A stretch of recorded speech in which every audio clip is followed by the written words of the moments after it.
Alhamdulillah. Alhamdulillahi Rabbil Alamin. Alhamdulillahi alladhi hadana lihada wa ma kunna linahtadiya laula an hadana Allah. Ashhadu an la ilaha illallah wahdahu la syarika lah wa ashhadu anna Muhammadan abduhu wa rasuluh. Allahumma salli wa sallim ala sayyidina Muhammad wa ala alihi wa ashabihi wa man tabi'ahum bi ihsani ila yaumiddin. Fa ya ayyuhan nas usikum wa iyaya bi taqwallahi faqad fazal muttaqun. Amma ba'd. Ang lahat po ng papuri ay sadyang para lamang sa Panginoong Allah subhanahu wa ta'ala, na siya pong Panginoon ng lahat at lahat po ng nilalang. Lagi-lagi po ay ating pinupuri at ating pinasasalamatan ang Allah subhanahu wa ta'ala. Tayo po na kamusliman ay sapagkat wala talagang kasing swerte ang bawat Muslim. Nilikha tayo ng Allah na pumipintig sa ating mga dibdib ang pananampalataya sa la ilaha illallah, pananampalataya na walang Diyos karapat-dapat sambahin maliban sa Allah. Sino man ang patnubayan ng Allah, walang makakapagpaligaw, at ganun din po na sino man ang kanyang hayaan sa pagkaligaw ay wala rin pong makakapaggabay sa matuwid na landas ng Islam. Mga kapatid sa pananampalataya, dalawa po na mungkar ang parating: Christmas at New Year celebrations. At napakarami ng kamusliman na nakikigaya sa mga kufar sa dalawang selebrasyon ito. Natalakay po natin nakaraan na buwan ang tungkol po sa Christmas, mga hukom ng Islam tungkol sa Pasko. Advance na advance po tayo dito sa SCAG. Malayong malayo pa lang yung event ay naunahan na ng Friday khutbah. Ngayon po, ang tatalakayin naman natin ay New Year. Bagamat malayo pang New Year, uunahan na natin para po yung mga kapatid natin na nagbabalak, malayo pa lang po, magpunos dili na kayo. Mga kapatid sa pananampalataya, napakarami ng kamusliman na nagpa-participate. Kung marami ang Muslim na sumasali sa Christmas, mas higit na napakarami ang Muslim na sumasali sa New Year celebration. Ito po ang ating ipaparating sa inyo mga kapatid sa pananampalataya, sapagkat marami pa rin ang dapat magkaroon ng kaalaman tungkol sa punto na ito. Tanong, bakit siniselebrate ang Christmas, ang New Year ng kamusliman? Ano ba ang dahilan bakit nila isinasagawa? Pangalawa, paano isinasagawa ng mga Muslim na katulad ng ginagawa ng mga kuffar? Sa pamamagitan po ng mga pamahiin, sapagkat lahat po yan pamahiin. Mamaya isa-isayin natin.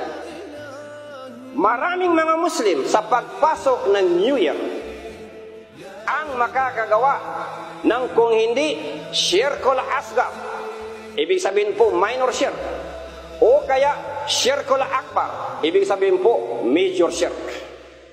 Marami ang mga Muslim na makakagawa niyan pagpasok po ng New Year celebration. Kaya uunahan na natin ngayon ang mga kapatid sa pananampalataya. Kapag po darating ang New Year, sobrang traffic sa Manila. Opo, wala ka masiksikan. Mga palengke, mga mall, punong-puno ng mga namimili ng mga bilog-bilog na pampaswerte daw.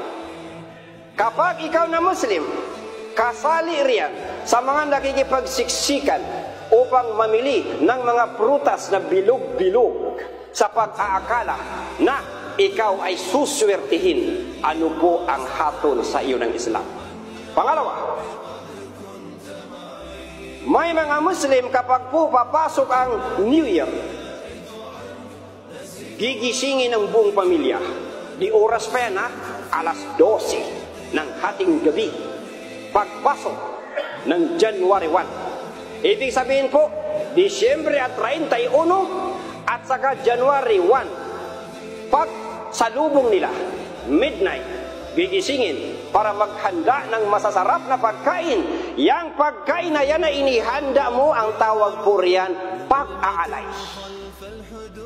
Sa New Year, ano po ang hukom ng Islam tungkol dyan?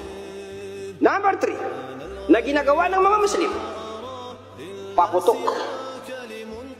Bumibili ng paputok. Pagkatapos, papuputukin pagpasok ng New Year.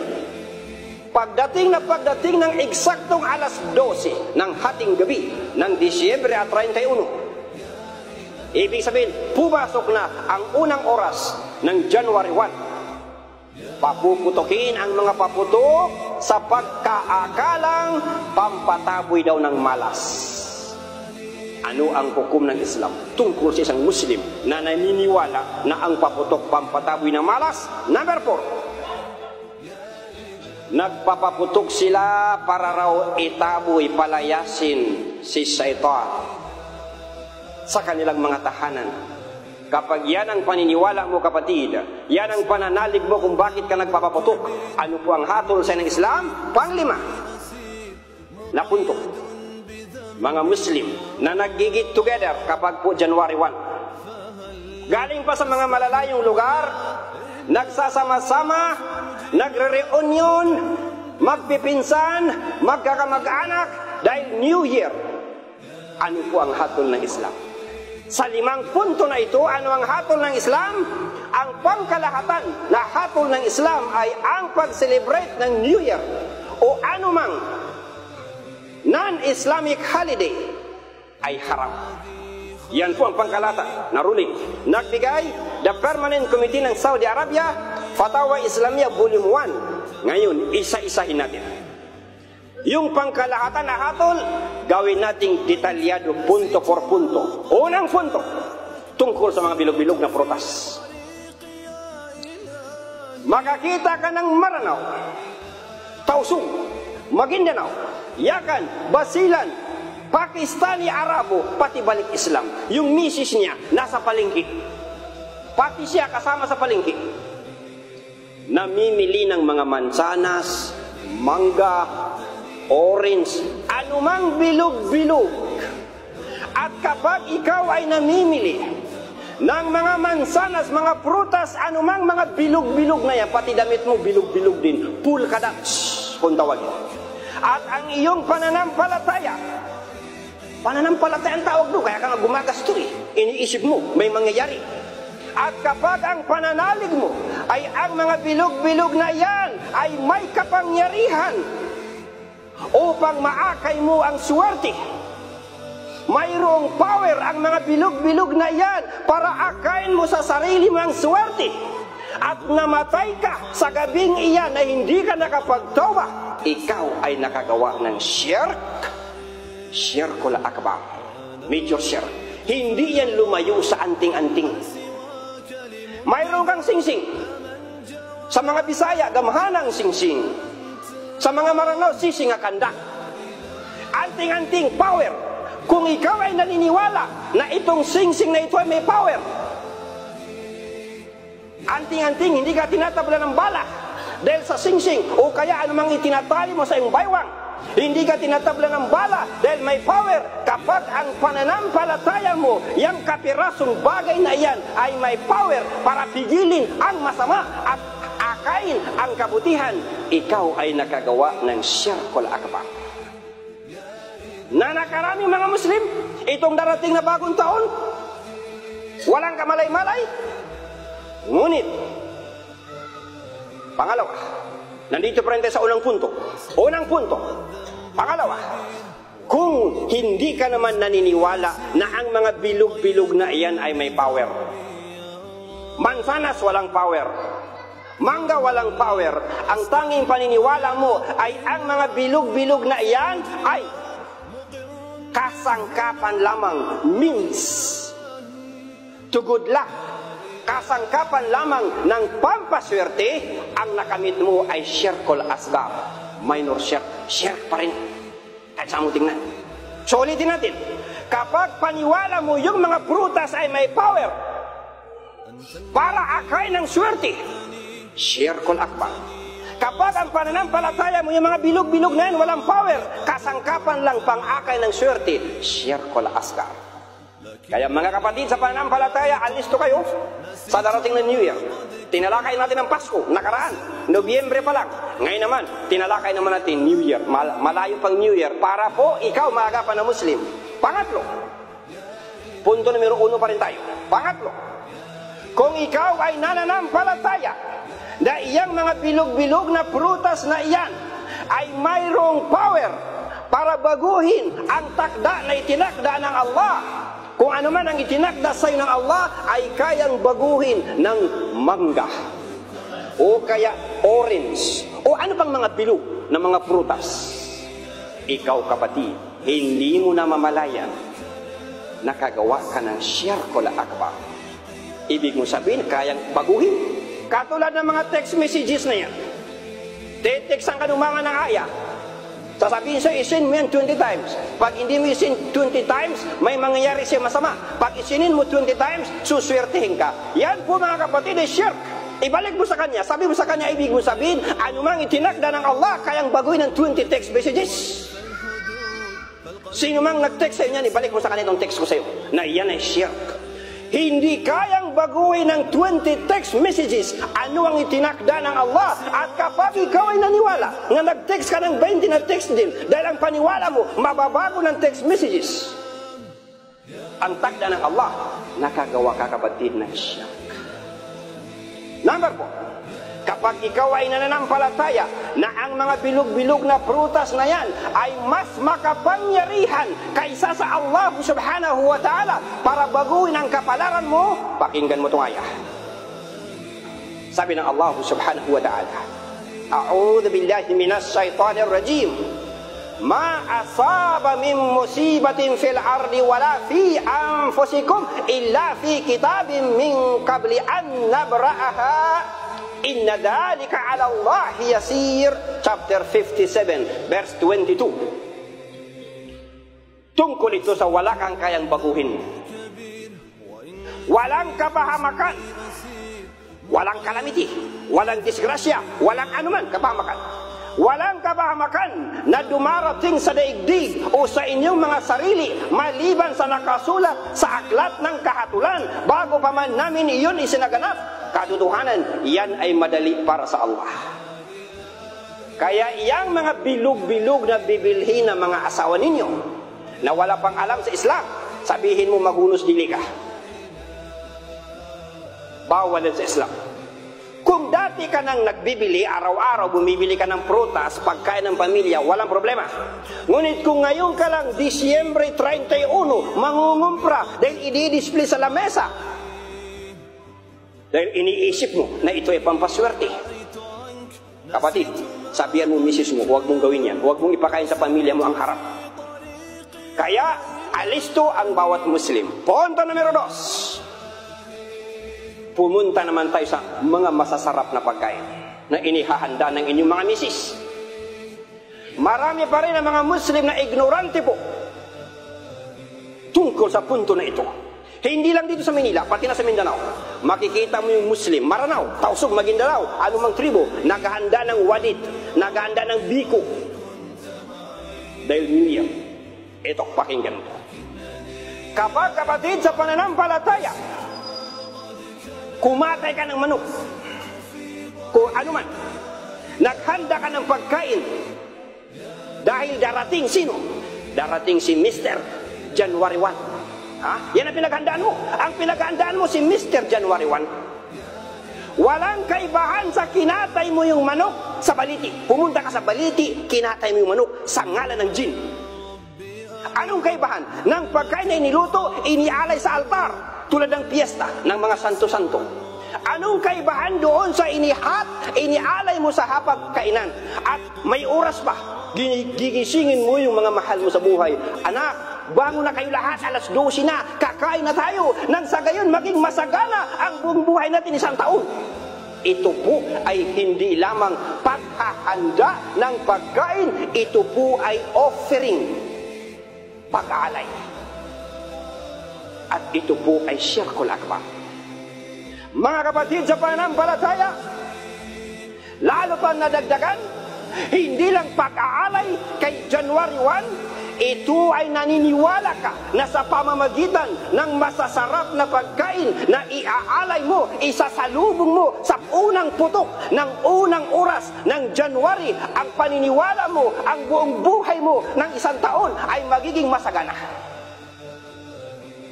Ibig sabihin po, binigyan mo ng power ang kanin, ang ulam, ang pritong bangus, ang pritong manok. Binigyan mo sila ng power upang maging masagana ka buong isang taon. Ito po ay isa na namang anyo ng Syirkul Akbar. Ang may hawak ng kasaganaan ng buhay mo ang Allah subhanahu wa ta'ala. Ilang New Year na ang dumaan sa Pilipinas at ilang beses na ginawa ng mga pobre na maghanda ng pagkain, hanggang ngayon pobre pa rin. Ibig sabihin po, niluluko ka lang, binibilog lang yung ulo ninyo, nagpapabilog naman kayo, naniwala naman kayo. At ang sino mang gumagawa po ng shirk, pag namatay ka sa gabing iyan, ikaw na ginising mo yung mga anak mo, pamilya mo, asawa mo, ginising mo, gumising na kayo, salubungin natin ng bagong taon, nakahandang mga masasarap na pagkain, isasalubong natin sa bagong taon, gising, magsaya, kumain tayo. Kapag namatay ka sa gabing iyan, na hindi ka nakapagtoba, na ang pagkain na inialay mo sa nilikha ng Allah na katulad ng taon, bagong taon, pakinggan mo to. Chapter 5, verse 72. Innahu may yushrik billahi faqad harrama Allahu alayhi al-jannata wa ma'wahu an-nar wa ma lidh-dhalimin min ansar. Katotohanan, ang sinumang magtalaga ng mga katambal sa pagsamba sa Allah. Hindi ba sinamba mo yung kanin? Hindi lang ribulto ang sinasamba. Sinamba mo yung prutas, sinamba mo yung kanin, sinamba mo yung bangus, sinamba mo yung ulam. Kasi doon ang paniwala mo na kapag naghanda ka, magiging masagana ang buhay mo. Ang kasaganaan mo manggagaling sa bangus, hindi manggagaling sa Allah. Itinambal mo ang pagkain sa Allah subhanahu wa ta'ala. Ulitin natin. Katotohanan, ang sino mang magtalaga ng mga katambal sa pagsamba sa Allah ay ipinagbabawal sa kanya ng Allah ang paraiso, at ang apoy ang kanya magiging tahanan, at para sa mga dalimun ay walang mga tagapagtanggol. Gaano man ka-espesyal na espesyal ang inihanda mong pagkain, wala itong kapangyarihan para baguhin ang itinakda ng Allah. Nag-aaksaya ka lang ng kwarta, nagpupuyat ka lang. Opo, maraming mga Muslim na nagpupuyat lang. Walang kapangyarihan ang anumang pagkain na isasalubong sa New Year para ang buhay mo masagana buong isang taon. Ngayon, kapag ikaw ay naniniwala, nananampalataya, nananalig, na itong mga pagkain na inialay mo sa hating gabi ng New Year, pag-aalay ang tawag dyan. Hindi lang pag-aalay yung literal na ilagay mo yung pagkain sa altar. Hindi lang ang pag-aalay yung katayin mo yung manok sa harap ng baliti to please the jinn.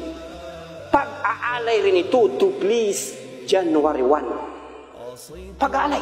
Inihanda mo yung pagkain para kainin pagsalusaluan na ang tanging dahilan kung bakit sinadya ninyo alas 12 ng hating gabi, gigising kayo, puputulin ninyo ang masasarap na tulog ninyo at ang pera ninyo na kinitan nyo kung saan mang baklaran nakipagabulan sa mga MMDA. Ang kwarta ay ibinilay ng manok, nagluto ng mga kuning, mga dilaw na kanin, nagluto ng pansit. Ang tanging dahilan ay sapagkat nananampalataya ka na itong January 1 magbibigay sa iyo ng grasya.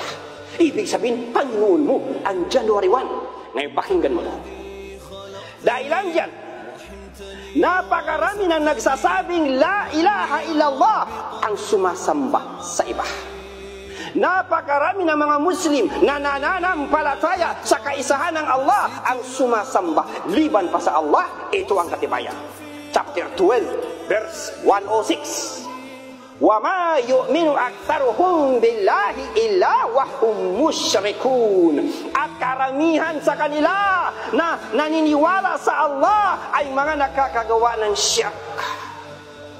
Mga kapatid sa pananampalataya, ang pag-o-offer ng pagkain, ang pag-aalay ng pagkain, ang paghahanda ng pagkain bilang pansalubong sa January 1, wala itong kapangyarihan para tutulan, para kontrahin, para salungatin ano ang itinakda sa iyo ng Allah na kapahamakan o kaya swerte o kaya kaginhawaan sa darating na isang taon. Hindi kayang pigilin ng anumang klaseng pagkain na iluluto mo. At kapag ikaw ay hindi naawat, yang misis mo, sabihan mo yung misis mo, kapag hindi naawat yung misis mo, at ganun ka rin, naniwala ka rin na itong inihanda na pagkain ay may kinalaman sa ikasuswerte ng buhay mo, pakinggan mo itong ayah. Nakagawa ka ng shirk, pakinggan mo itong ayah. Walau asyraku lahabita anhum ma kanu ya'malun. Chapter 6 verse 88. Ngunit kung binigyan nila ng mga katambalang pagsamba sa Allah, ang lahat ng kanilang kinagawang gawin ay magiging walang saysay sa kanila, pulbos ang mabubuti mong gawa. Kaya alis to mga kapatid sa pananampalataya, sa akida, kaunti lang na sablay, yari ka. Ang pinag-uusapan dito, akida, Islamia, belief system, pananampalataya. Bakit ka naghanda ng pagkain? Ang pananampalataya mo, itong inihanda mong pagkain, kinatayan mo pa ng manok, nagluto ka ng pansit, para nang sa gayon, mahaba ang buhay mo, nang sa gayon, maging maswerte ang buhay mo, nang sa gayon, maging masagana ang buhay mo, na para bagang ang paniniwala mo ay walang Allah subhanahu wa ta'ala na siyang nagtatakda ng anumang panakdaan. Mga kapatid sa pananampalataya, walang nilikha, pagkain o hindi pagkain, walang nilikha ang may kapangyarihan para baguhin ang takda ng Allah.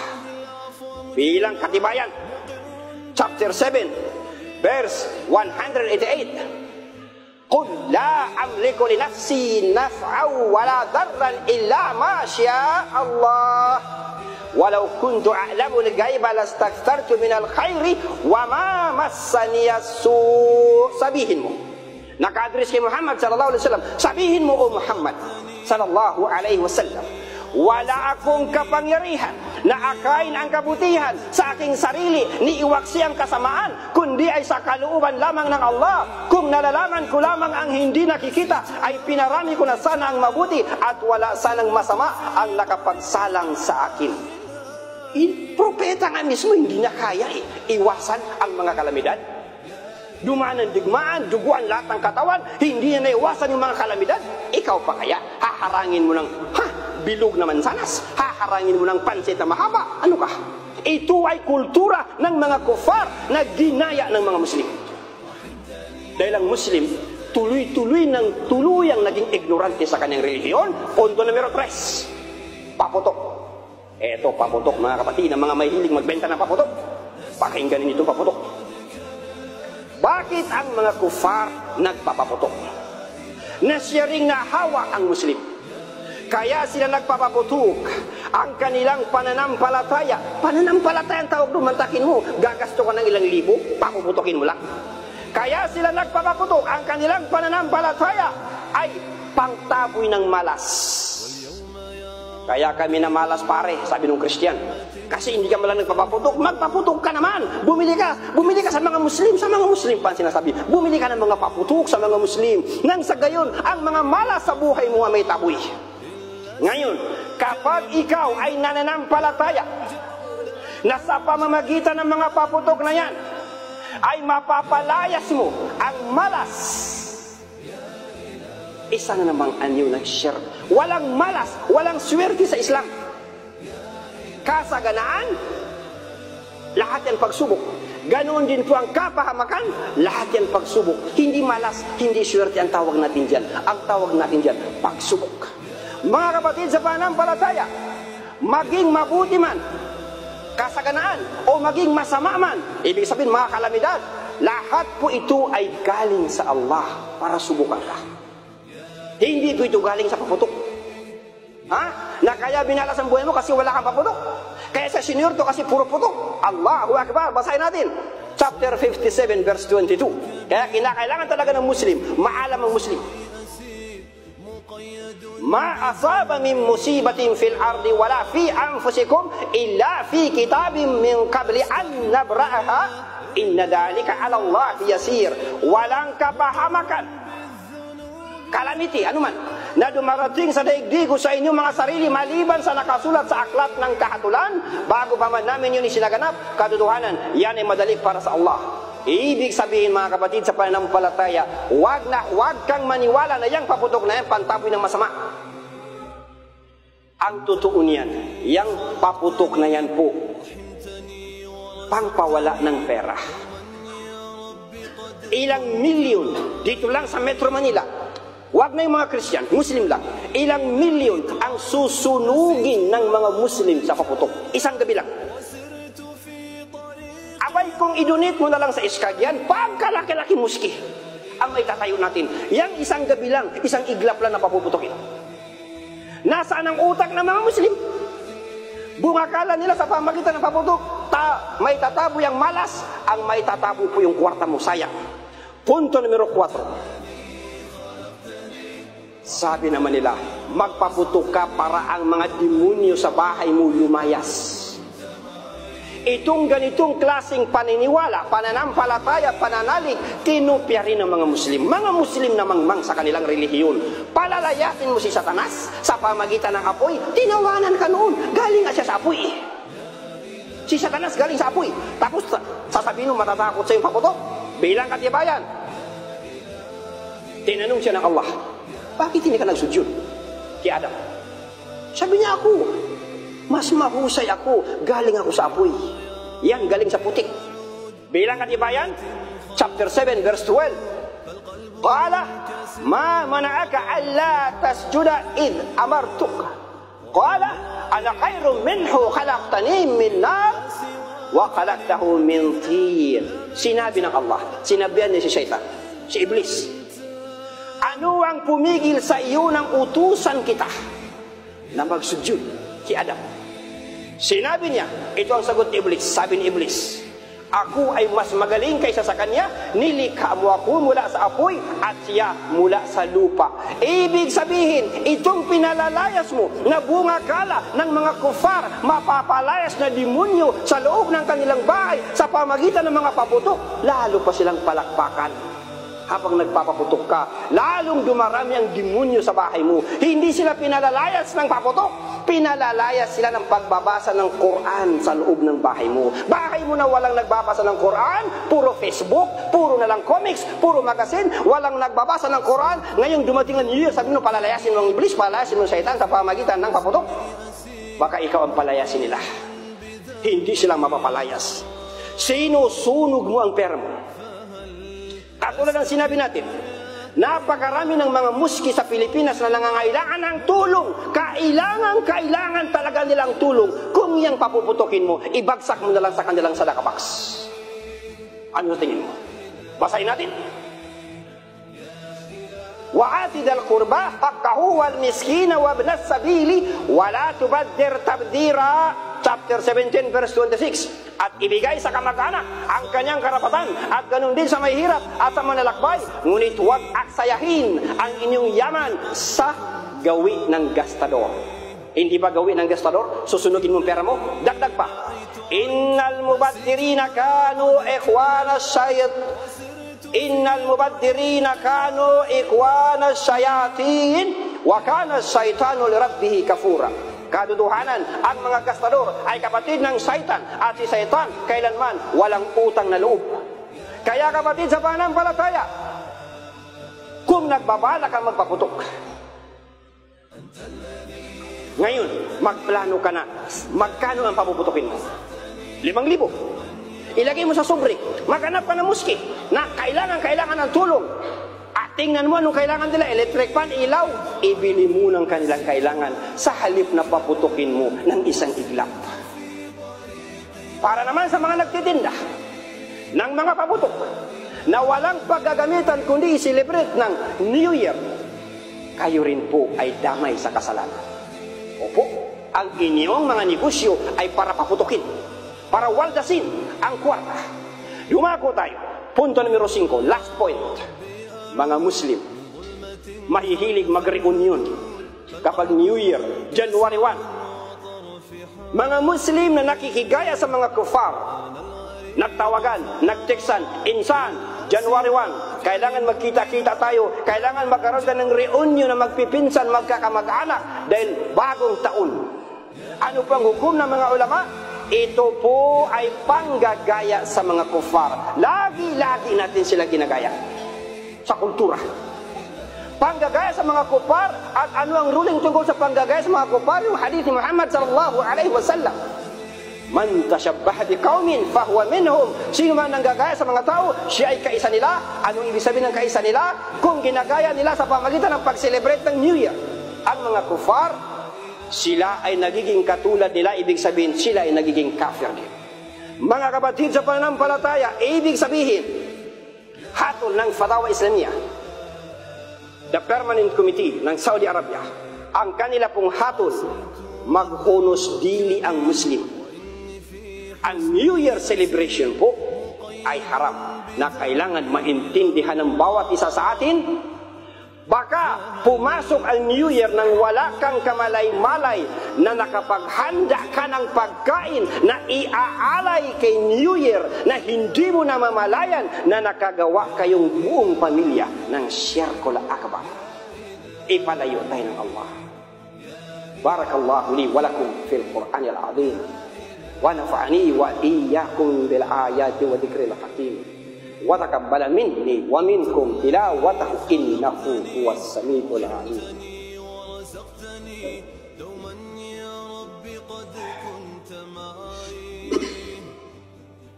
لكنني نأيت عنك نسيت ما قد كان لك وسرت في طريق يا إلهي يا إلهي. الحمد لله حمدا كثيرا كما أمر.